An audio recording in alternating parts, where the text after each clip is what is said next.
Yeah, you're looking at a warrior here, folks. This is Chief Charlo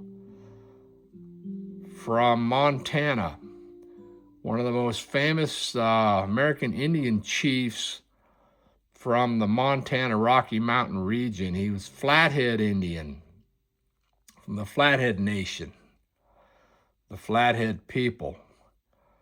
And Chief Charlo, this is an authentic, original, large photograph. As you can see, it's hand colored, and just an amazing photograph of Chief Charlo. Now his Indian name, this is so cool, his Indian name was Claw of the Little Grizzly. Claw of the Little Grizzly. Now tell me if that isn't cool. Yeah, and that is grizzly country, folks. Flathead Lake, Bitterroot Mountains of Montana, all that area up around Glacier and south of Glacier and that. It's God's country. It's beautiful. Land of the Blackfeet, the Crow, the Flathead, Kootenai. Beautiful. Beautiful country. Yeah, so we're talking warriors, folks. I thought I would kind of do a warrior episode here and have fun, look at a few artifacts here. I've shown this before. This is an authentic spontoon tomahawk here from Montana. Spontoon tomahawks was a weapon only. Obviously, you know, it's basically a big dagger knife head hafted on a long handle to swing off of a horse. And so here is a young Crow Indian boy with his father's spontoon tomahawk. That tomahawk came from a family up in Montana. You can see the spontoon tomahawk in his hand there with his older sister. And here's his father here. These are from about 1900.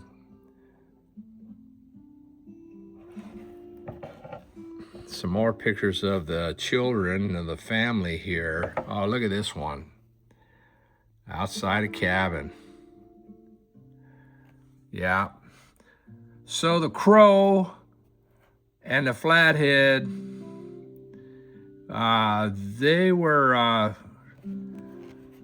they did not fight each other. They were up in that kind of that same mountainous Montana region there.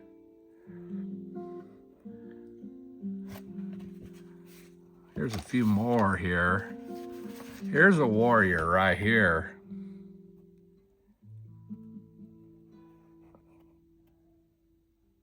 Outside of his teepee.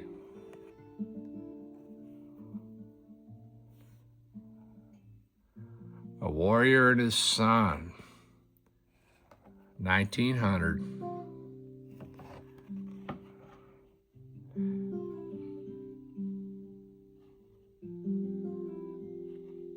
Now this might be grandfather right here. See this?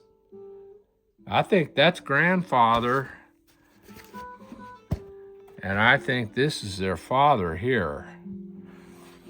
And that young boy is holding his grandfather's spontoon tomahawk, would be my guess. So let's look at another warrior. Tunkasilla, Crawler Slowhand. Now he's Sioux, and he fought against Custer at the Little Bighorn. He's got his big eagle fan here, eagle wing. Tunkasilla. That's Miley Lawyer, Nez Perce from Idaho, taken in Lewiston, Idaho, Probably about 1920, her great grandfather was the Nez Perce chief that took in Lewis and Clark in the 1804 expedition, Corps of Discovery. Another Nez Perce photo. This came out of the family's photo album. My wife's great-grandfather was one of the early homesteaders in Nez Perce and was friends of the Nez Perce.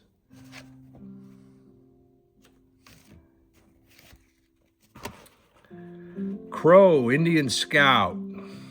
Curly. He was a scout for General Custer. There were 5 Crow scouts for Custer. There was an Arikara scout too, and a few others.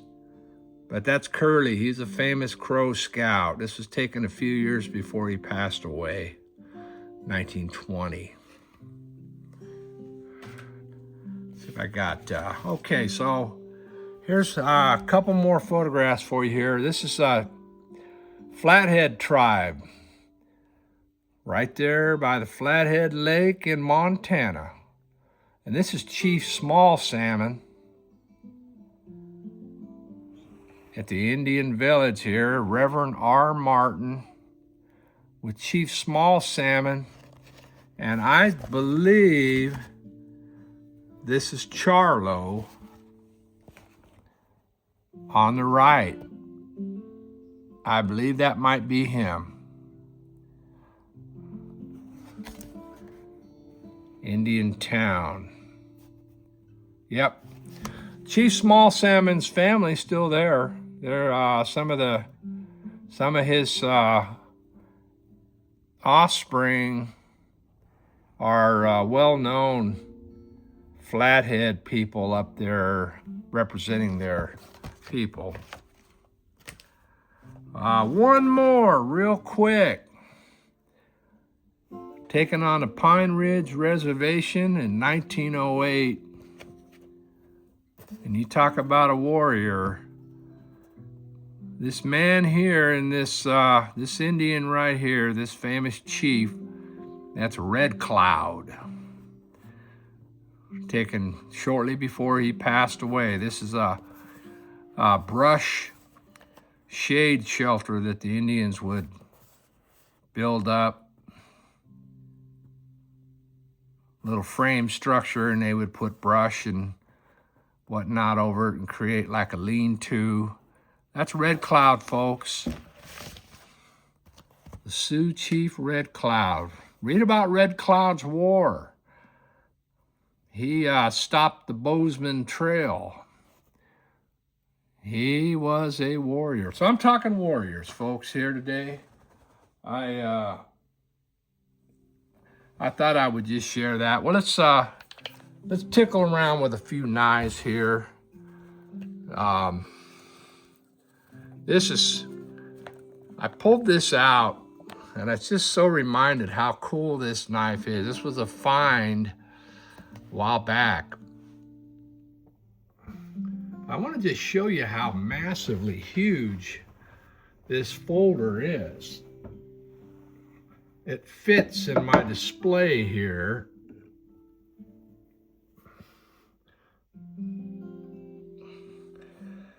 Look at the size of this thing. It's the size of a big, good size fixed blade when it's folded out. It's larger than your typical folding hunter. I mean, this thing is probably pushing, it's 6.5 at least. I don't know if I've ever measured it. Let's take a look.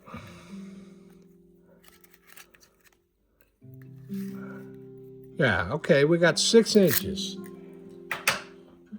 So the handle's 6 and the blade is probably at least 5. Fold it out. Pretty much about the same size as this buoy that I crafted out. So it fits, it fits in my little display. I thought that was kind of cool. So the mark that was on the tang of this knife is almost 100% completely gone. I can barely read it.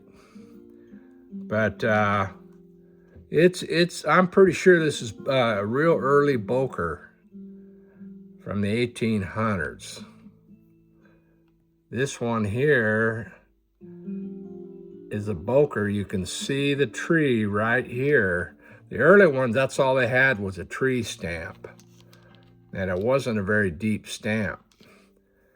So I believe, and I can barely see it here when I really look with a loupe.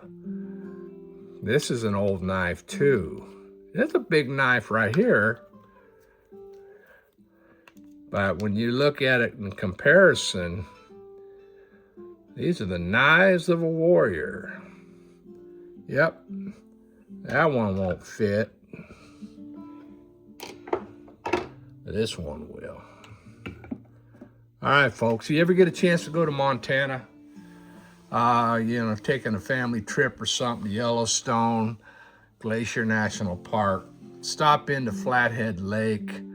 I think you'd really dig it. It's absolutely beautiful country.